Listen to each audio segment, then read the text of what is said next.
वकील साहब, court marriage के बारे में आपकी क्या राय है, बताइए।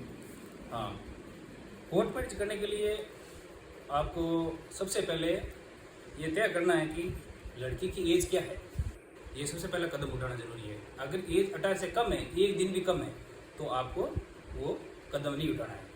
18 प्लस में सबसे पहले आप आधार कार्ड के आधार पे 18 प्लस नहीं माने। एज गर्ल्स की एज जो है वो कम से कम 18-19 के बीच की बर्थ सर्टिफिकेट में या फिर स्कूल की फर्स्ट मार्कशीट में होनी जरूरी है। उसके बाद ही कोर्ट मैरिज के लिए कदम उठे, नहीं तो आपको केस झेलना पड़ सकता है, पोक्सो वगैरह होता है। तो उसके लिए अब आपको आगे मैं प्रोसेस बताता हूँ। कोर्ट मैरिज करने के लिए आपको सबसे पहले आधार कार्ड, मार्कशीट और जन्म प्रमाण पत्र या ड्राइविंग लाइसेंस या पहचान पत्र, ये आईडी की जरूरत पड़ती है। मार्कशीट में आपकी 10th मार्कशीट है, 8th मार्कशीट है। बर्थ सर्टिफिकेट सबसे मायने रखता है। एज प्रूफ रिगार्डिंग होना जरूरी है। आगे बढ़ते अब डॉक्यूमेंट हो गए, 5 फोटोज है और 2 विटनेस है जो 18 प्लस होना चाहिए। उनके आधार कार्ड या कोई एक आईडी होनी चाहिए, एक फोटो होना चाहिए। तो अब आपको ज़्यादातर लोग क्या कहते हैं कि कोर्ट मैरिज कैसे होती है, बहुत सारे होते हैं, उनको समझ में भी नहीं आती है। तो आपको समझ जानना ये ज़रूरी है कि कोर्ट मैरिज करने के लिए आपको ये तय करना है कि मुझे कौन सी कोर्ट मैरिज करनी है। एक आर्य समाज में करते हैं, वो जैसे सर्टिफिकेट लेकर वो आर्य समाज की कोर्ट मैरिज हो गई है, वो ऐसा तय करते हैं। ये करते हैं स्पेशल मैरिज एक्ट, वो कलेक्टर जारी करते सर्टिफिकेट। दोनों हैं, मैं आपको डिस्क्रिप्शन में लिखूंगा या मेरे अदर वीडियो में मिल जाएगी आपको। वो जो कलेक्टर मैरिज सर्टिफिकेट देते हैं, जो ऑफिसर होता है, जो कलेक्टर खुद IAS ऑफिसर जारी करता है, वो 30 डेज के बाद करता है। इंटरकास्ट मैरिज में वो भी जरूरत पड़ती है सब जगह, जैसे गवर्नमेंट स्कीम में जरूरत पड़ती है तो वो जरूरत पड़ती है सब जगह। फॉरेन में जाना हो तो वो वही मान्य है।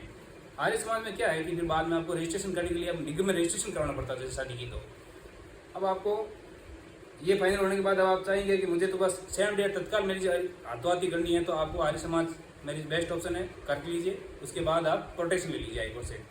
प्रोटेक्शन के लिए रिट पिटीशन होती है, वो 1-2 दिन मोस्टली आपको मिल ही जाती है। प्रोटेक्शन, पुलिस प्रोटेक्शन, SP के नाम की, थाने के नाम की, जो आपको सुरक्षा मिल जाती है। ज़्यादातर क्या होता है, गुमशुदगी दर्ज होती है ना, तो फिर आपको वो प्रोटेक्शन आपके काम आती है। तो उसमें सुरक्षा, पुलिस सुरक्षा मुहैया कराती है।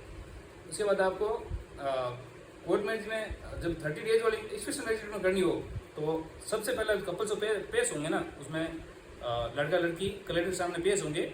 और स्पेशल मैरिज एक्ट में उसमें आपको दोनों के सिग्नेचर होंगे और वो मार्क कर देंगे। 30 दिन का नोटिस जारी करेंगे। ज़्यादातर क्या होता है, नोटिस जाते भी हैं, नहीं भी जाते हैं। तो अगर जाते हैं तो फिर परिवार वाले आपत्ति जताते हैं, उसके बाद भी आपको पेश होते हैं। तो वैसे 18 प्लस होते तो वो जारी कर ही देते हैं, आपत्ति के बाद भी करते ही हैं ज़्यादातर मोस्टली। कि एज का कोई रिगार्डिंग आपको आपत्ति हो तो, या किसी अदर कास्ट या अदर रिलीजन्स की हो, तो भी आजकल मैरिज सर्टिफिकेट जारी कर ही देते हैं कलेक्टर साहब। तो अब आपको स्पेशल मैरिज एक्ट में दिक्कतें आती है थोड़ी बहुत, उसमें टाइमिंग लगता है थोड़ा सर्टिफिकेट आने में। अब आपको मैं बताऊंगा कि प्रोटेक्शन में स्पेशल मैरिज में भी मिलता है, पर वो टाइम डेट में मिलता है, उसके लिए क्या करें। तो उसके लिए अब आपको एक लिव इन रिलेशनशिप बनाना चाहिए, सबसे ज़रूरी कदम। ओके, आपको 2 दिन बाद भी अगर लड़का लड़की को अलग कर दे, उसे प्राइवेट पार्टी आ जाए, लड़ाई झगड़ा हो जाए, उसमें क्या है कि आपको लिव इन रिलेशनशिप बना के पुलिस प्रोटेक्शन लेनी चाहिए। और फिर परिवार को एग्री करना चाहिए कि हम अभी सहमति से साथ में रह ही रहे हैं, अब आपकी मंजूरी हो तो हम शादी करें, या परिवार की राजी से शादी करें। तो ऐसे परिवार मान भी जाता था समाज में, और वो परिवार लोग अपनी मर्जी से शादी करवा देते हैं। ये है कोर्ट मैरिज का सबसे बढ़िया ऑप्शन और शॉर्ट प्रोसेस है। तीनों तरह के बता दिए मैंने आपको, लिव इन रिलेशनशिप में बता दिया, और आर्य समाज में बता दिया, और कलेक्टर मैरिज स्पेशल एक्ट में बता दिया। आपको वीडियो अच्छा लगा हो तो सब्सक्राइब कीजिए और लाइक और शेयर कीजिए। धन्यवाद।